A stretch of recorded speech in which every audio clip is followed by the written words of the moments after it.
Welcome to the Authority Club. My name is Sue Richardson and I'm the publisher of the Authority Guides, which are pocket-sized books created for business leaders and business professionals to help them cope with their business issues. And today I'd like to welcome one of our authority authors, Tom Evans. Tom is the author of The Authority Guide to Practical Mindfulness. How to improve your productivity, creativity and focus by slowing down for just 10 minutes a day. So, hello Tom and welcome. Hi Sue, it's great to be here. It's great to have you here and thank you so much for joining us here on The Authority in the November issue, and it's such a pleasure to have you with us today. Well, Tom, I know that The Authority Guide to Practical Mindfulness is certainly not your first book. No, it's my 13th book, would you believe? That is absolutely amazing. Well, congratulations on writing your 13th book, which we are honoured to have as part of the Authority Guide series. The Authority Guide to Practical Mindfulness. Wow, what a topic, and what a great and relevant and important tool for business owners today, business professionals today. Can you tell us a little bit, Tom, about what got you into mindfulness? Well, I must say, when I got into what is called mindfulness these days, it wasn't really in vogue as much as a term. I really got into meditation first, and maybe I'll explain. I do explain in the book the difference between meditation and mindfulness, and how you can be mindful without meditating. You can meditate without being mindful. But I was been working in high tech industries pretty much all my life. I was in the broadcast industry for 20 years, and I got into the internet industry as internet got video and audio, and I was running a sales team, and they increased my sales turnover, my target by double one year. And I got really hassled and stressed, and someone said to me, you need to meditate. And I just said, well, no, I haven't got enough time. I'm too busy. And anyway, even if I could get the time, there's no way I could make my mind go quiet. But I did persist, and it was kind of interesting because I found that on the days that I meditated, I had a better day. So actually, it's counterintuitive, but just spending 10 or 20 minutes every day meditating, the whole day went a bit smoother. And on the days I didn't manage it, I had a worse day. So I thought, well, this has got to be something in this. But as an engineer, I noticed that loads of weird things happened. I noticed that I got into this lovely mythical place called the zone where more things happen in less time. It seemed like I got more done. And my output wasn't just more prolific, it was more voluminous and creative at the same time. It seemed to have a better quality. So I started to research the nature of consciousness, and this really led to the books that I started writing. And I guess the books, if anything, were my own personal journey of research. And before long, I found out that I wasn't being an engineer or a high tech person anymore. People found me and said, "You've written these books. Can you help me write a book?" And not only have I published 13 of my own, but I must have helped over 200 authors write and publish their books as well. I became an expert at getting rid of creative blocks and tapping people into their creative muse. So I really researched the whole nature of our creative spirit, if you like, and how we can really get into that lovely zone where loads of things happen, and not just the output, but also the external events, like you coming along this year when I wasn't planning to write a book. So this was the 1 year in 13 that you thought you might have a year off, and then I had a conversation with you. Yeah, but what's lovely about these books, Sue, is that they're a very nice size. They don't take a long time to write. They don't take a long time to read, and that's why I know that's a very conscious decision of yours, which I think is very smart in these days where business people haven't got much time. No, that's very true. And practical is what they're after, and of course that's exactly what you've done. Is you've taken what might be seen as quite a sort of esoteric kind of subject and turned it into something that's absolutely practical and relevant and will really help people, as it helped you, will help people to do much, much better in business for all sorts of reasons. And that's what's so great about your book, is that these bite-sized chapters show us the benefits of this practice for people for people, specifically people in business. So can you just explain to me, what does it mean? What do you mean exactly by practical mindfulness? And can you perhaps give us a few pointers as to why this could be particularly useful for people in business? Yeah, well, as you rightly say, a lot of people get into mindfulness and meditation maybe for esoteric or even, as I don't like using the word, but spiritual reasons. Some people are looking for some sort of spiritual enlightenment. Other people might just be a bit frazzled or might have had a rough experience, and they find mindfulness as a, if you like, as a way to support them through a tough time.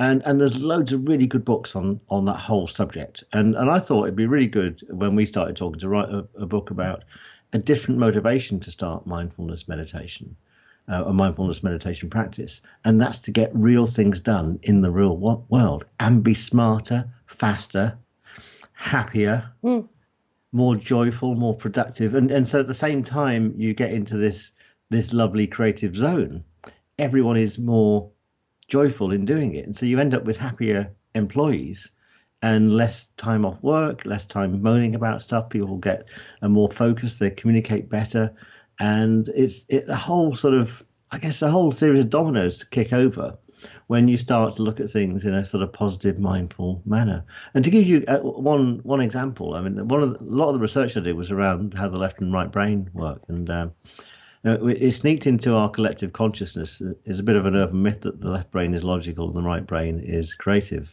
And it's nothing like that at all. And the latest neuroscience shows that the left brain in most people, and even this is a generalization, the left brain in most people stores learned responses and processes, and the right brain is looking for new things and absorbing new content. And we either flip between left and right brain. So we're in our left brain mode or we're in our right brain mode. But when you get both halves of the brain working together, you end up in this amazing creative zone space, and time takes on a different quality.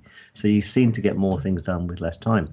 And what was interesting about this state, I was reading about the neuroscience about left and right brains, and I discovered that there's some very simple yogic breathing techniques from the mindfulness camp that induce this state. So it's like putting a bit of Eastern mysticism together with Western neuroscience and ending up with a 1 and 1 equals 3 situation, which is exactly what you get when you get your left and right brain working together at the same time. That sounds wonderful. So you're saying that we can create our own light bulb moments, but also that we can also create the zone, if you like. We can create our place where we perform at our best. Well, let's talk. Those two are slightly different things. So let's just get into the nuance of that. So when you perform at your best, you've got both halves of your brain working together, which is great. So you end up in this very focused state where time takes an elongated nature on. I call it EMT, yes. The extended me time, like GMT with an E in the front of it. But when you get into the meditative state, what you're doing is not having no thoughts at all. You're just forming a different relationship with your thoughts. Now, it's an illusion that most thoughts are generated in our head. Our head is as much a receiver of thought as it is a generator of thought, and it receives thoughts from two sources. It receives thoughts from our body, so our body tells us things. How many times have you said, I wished I'd gone with my gut on this, and I wish I'd followed my heart? And we also receive thoughts from what people like Carl Jung call the collective consciousness. That's a bit of an esoteric idea, but it seems to, even if it's just an idea, it seems to work if we imagine it, it's true. And so when we have a quiet mind, we've got more chance to receive light bulb moments. And guess what? I discovered some Eastern breathing techniques that seem to induce them. And again, it's putting some of this lovely Buddhist mindfulness process together with a real world requirement. And let's say you've got, I don't know, a sales proposal to do, or a marketing, got to come up with a marketing idea. Yeah. And the typical way we do it in the West is do this thing called a brainstorm, which is not a very nice term if you think about it. So we do this brainstorming process. We come up with loads and loads of ideas, and you just hope that one sticks. When you get into the mindful state, you can just allow the one perfect idea to come down. Fantastic. Like the strap line for a book, like the design for a book, the mind map for the book. Everything inside that book has been delivered using the principles that I talk about inside the book. Well, this is all great stuff. And you know, because you and I have had this conversation many, many times, that it sometimes feels very difficult. And you said it yourself when it was first suggested to you that, like, it's such a great tool and it can do so much for us. But how do we start? How do we make the time? It's you say 10 minutes, it should be easy, but actually, finding that 10 minutes and getting into, I suppose, the habit of it. Have you got any tips for us about how we might make it easier for ourselves, or just, develop that kind of discipline to do it, really? Well, yes, we've all got things in our lives that we'd like to stop doing. So if you're going to start doing something else, let's say you decide to take up archery, or you decide to write a book, right? You've got to create the time to do it. So what you've got to do is to see it not as an onerous thing, but as a treat. So it's a positive thing that you really, really enjoy. And what we've done with this book, and this is something we both concocted together when we discussed it, we discussed the fact that it's one thing to write about this subject, but why not actually give people an experience as well? So there's 10 chapters, and in chapter 1 you get a link to download 10-minute guided visualizations that take you through all the processes. You learn about how to meditate on the breath. You learn about how to meditate on what's called a mantra, a repeated phrase. You learn about how to meditate on thought. You learn how to tune into your heart and into your gut. And when you get your head, heart, and gut in alignment, you never make a mistake, which is just fantastic. So you learn these principles from the ground up. So I'd say to people this is that if you're interested in doing this, and getting involved with it, well, the meditations are free anyway. There's even a free sample of one knocking around the internet. You find it on my site. I think you've got it on your sites too. And it's a joyful thing to do. You'll get it back really, really quickly. But I love win-win situations. And what I suggest you do is you find something in your life that you want to stop that takes 10 minutes out, and you replace it with this instead. And you don't need to do it in the morning. You can do it at lunchtime. You can do it in the evening. And these meditations even work when you're falling asleep. So some people listen to them just as they're falling asleep, and they still work on the unconscious mind then. Whatever you do not listen when you're driving then. No, that's a good reminder, yes. Because, of course, these days, and in fact, your book is available as an audio book as well. So great for people to listen to in the car, but don't do the meditations while you're driving. Because the meditations, of course, are all embedded in the audiobook, aren't they, Tom? They are indeed, yeah. That was a joy to put together, yeah. So we're very, again, honoured to have you on board to do our very first audiobook. So we're delighted with that. So, so that's great. What do you think about how businesses might get into this? I mean, is it something that you think that people might do, and sort of roll out to their staff, to their teams, or do you feel it's something really that's a very individual kind of a journey? Yeah, the answer is and both. I mean, it's a great topic for an away day. I wouldn't make it the whole away day because it can get a bit too serious. But you want to do 2 or 3 hours of mindfulness practice with fun and with creative exercises that go with it. So you learn a mindfulness practice, and you say, this is how we're going to use it tomorrow in business, not next week. So it's great for that sort of thing. But making a decision to go on this path is a personal decision. And what's great about it is that it's kind of nicely infectious. So if you become more mindful about how you go about things, one of the things you generate is more time. And when you generate more time, you've got more time to be kind to yourself, to be kind to other people in the organization, your friends and your family, and your customers and your suppliers. So it kind of spirals, and people get it. They realize that time that they might be spending around the water cooler gossiping could be done and spent in a more creative way. Yeah. And actually it generates a better environment in the business where people are healthier, and also they're more creative, and they're creating a better quality of output too in less time, with less doubled up work, less time not wasted, but less time spent not pulling in the right directions. Fantastic. I love that. No time's wasted, because everything, even if we have a hard time, we learn something, don't we? Of course we do. Yeah.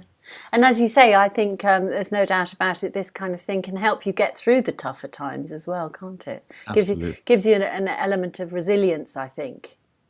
It does. I talk about a state that we can get into, and we've all been in it, where a thought goes round and round in your head. Someone crossed you, or you made an idiot of yourself, or you did a speech and it wasn't too good, or you've got a speech coming up and you can go round and round your head. You can enter a thing called a mindful. Yes. And it's a real waste of time, because you can't do anything else because the normal human mind is only capable of having one thought at a time. So if you're thinking about what you're thinking about, that thought gets replaced by the thought you just had about that thought, which is easy for me to say. So how can this practice help you with that? Tell us a bit more about that, if you could. So, well, most of the meditations, apart from one, are ones that I recommend you do with your eyes closed. But after you learn to spend 10 minutes in meditation every day, what happens is you can enter the meditative state with your eyes open. And when you're in the meditative state with your eyes open, when a thought comes in, let's say it's a thought like that thing, oh, I wish I'd said that yesterday rather than something else. I wish someone else hadn't done that, or I've got this meeting with my boss coming up, and I'll go through all the questions and the conversations in my head. When that thought comes along, you can ask it to go quiet, and would it mind going away? And when you do that, it seems to respond. It's kind of weird. And so just the very practice of daily meditation allows you to control what's going around in your head during the rest of the day, which is kind of handy, because we don't think about it, but we wake up in the morning and our thoughts just start up, don't they? Yes, absolutely. And we go to sleep, they kind of stop again. Yes. And I don't commute these days, but if you do commute, you see most people looking down, either into their tablets and smartphones, or with their head looking at the ground. And when you look down, then you go into this state called internal dialogue. Kind of interesting. Fantastic. So, it's something quite interesting in the book which people might be fascinated by, and I think it's a kind of, another sort of thing of the modern era, isn't it, and the modern age, and particularly for business people, is that we never have enough time, ever, ever, ever. Now, your theory, and in fact you talk about this in the book, and I'd love you to expand on that a little here, is that you can slow down time, or that we can slow down time. Yeah, well, the linear time itself is fixed. So we look at a clock, and it's an accurate clock. Each second will be absolutely the same. But if you've ever been in a doctor's waiting room and you've read all the magazines and the doctor's late, and especially it's the end of the day when the appointment's back up, you'll notice that time seems to really slow down and elongate. And if you have a weekend with friends and family, Monday seems to come around all too soon. Yes. So while time has this linear nature, our perception of time is variable. And neuroscientists have proved this now. Our left brain sits inside space and time. It seems to sit and keep the clock of time. And our right brain sits everywhere and everywhen else. It sits outside time.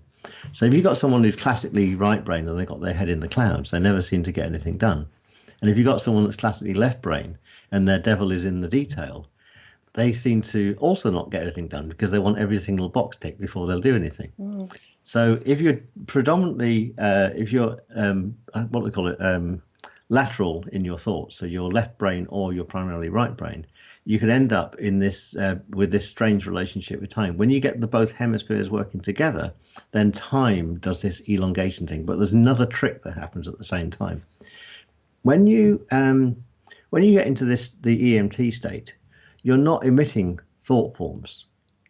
And have you ever had this thought where you think, oh, I wonder how so-and-so is, and then the phone rings, and then it's them at the other end of the phone? Yes. A lot of us. Yes. And this is a bit esoteric, but it seems to work. And there's a lot of scientists that are researching how this works now.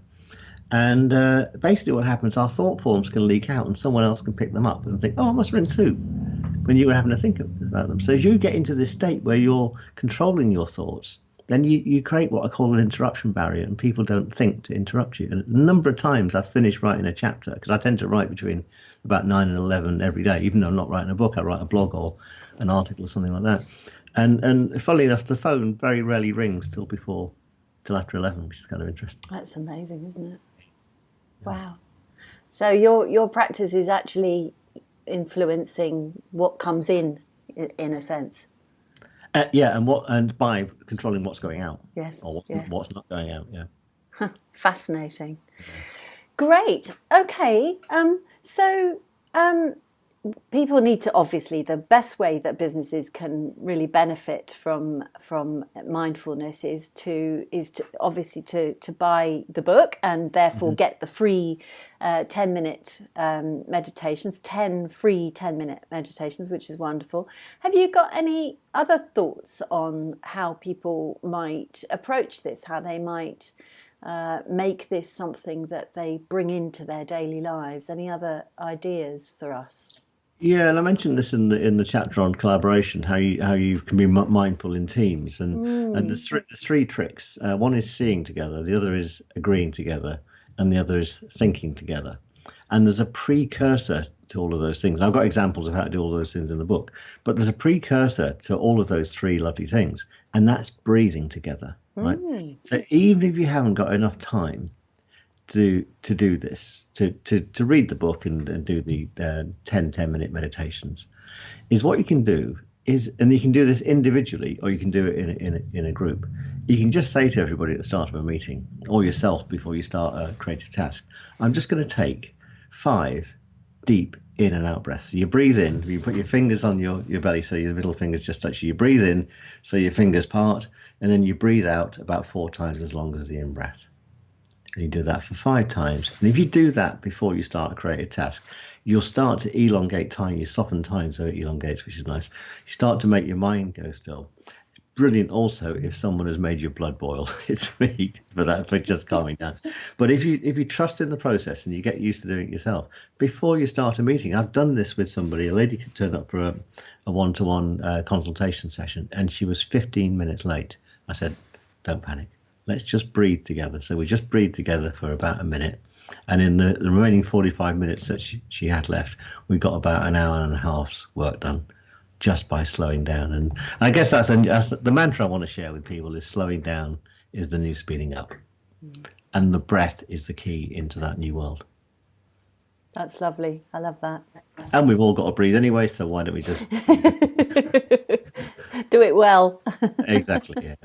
That's terrific, Tom. Thank you. So now I know that one of the things that you shared with me in the process of writing the book was you had a most amazing light bulb moment, and I wondered if you might like to tell us about that, because I think it's quite an important part of your work now, which is this wonderful thing that you've done with helping people to see again.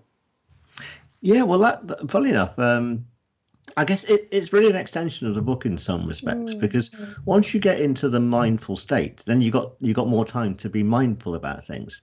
And so I was diagnosed with cataracts earlier this year, and I live in a place with good healthcare in southeast England. I got good access to healthcare. Got my eyes sorted out pretty quickly, and I was on the operating table having the last one done, and the eye surgeon said, "That's it now, no more eyes to do." But we have another eye. It's a metaphorical eye, which was called our third eye.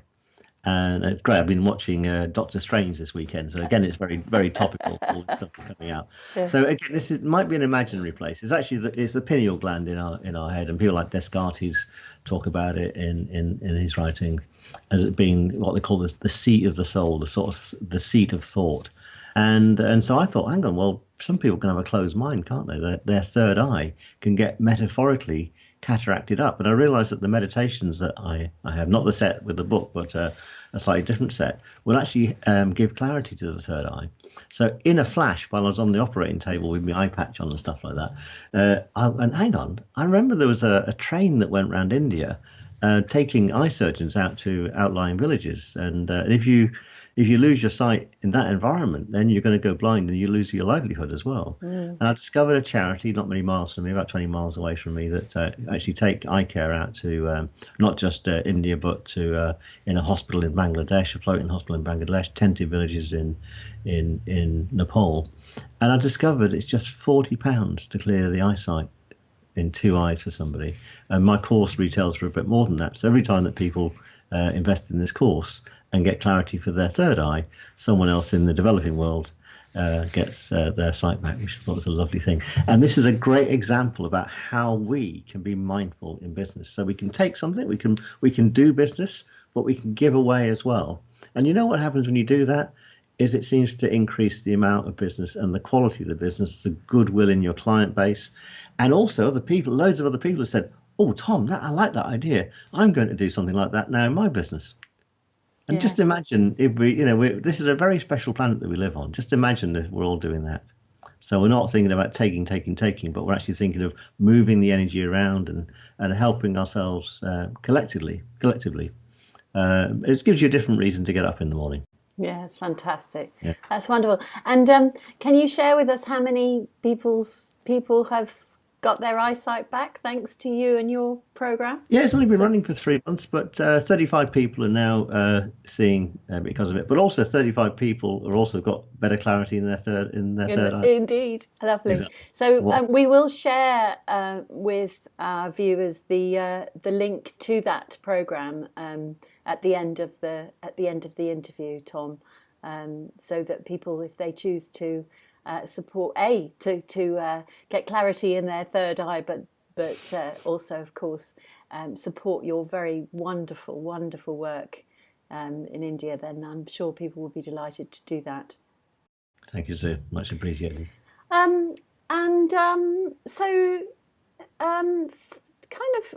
Finally, really, I suppose, tell us a little bit more about what you can do. You mentioned about the away days earlier, and I thought that sounded like a great idea. I guess you can work with companies to help them with this.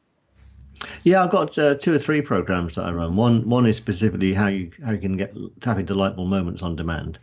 5 ways to tap into light bulb moments, and most importantly, how to make sure the best ideas actually happen. And then there's a nice little trick at the end on how to create the spin-off. If you look at Apple, for example, Apple have great ideas, but they make the money from all the spin-offs. So they don't make the money from the iPods, they make the money from the iTunes. They don't make the money from the iPhone and the iPad, they make the money from all the apps that are the spin-offs from those things. So there's a lovely, very creative day about ideas generation, how you can use the meditative state to get into the idea, how you can then spin it off. I also got a program on how you can change the speed of time so we get more things done in less time. And also just generally about how to be more mindful in business, how to run a mindful business. And these are things I can do for whole groups, teams, individuals, managers, whatever. So very happy to do those things. Also can do them virtually anywhere in the world as well. So that you can't put an ex-BBC engineer down. So have technology, we'll share. That's wonderful, Tom. Thank you. And again, we will share your website, which has presumably all these details on it. We'll share that on our final slide too, so people know how to find you.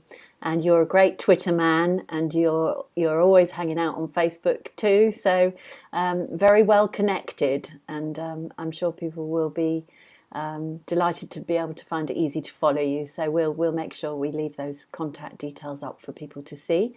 And we better close with just mentioning the book once again, really, because of course it is available on your website, but it's also available on Amazon, and you've had some fantastic reviews already, although it's only been published just over a week.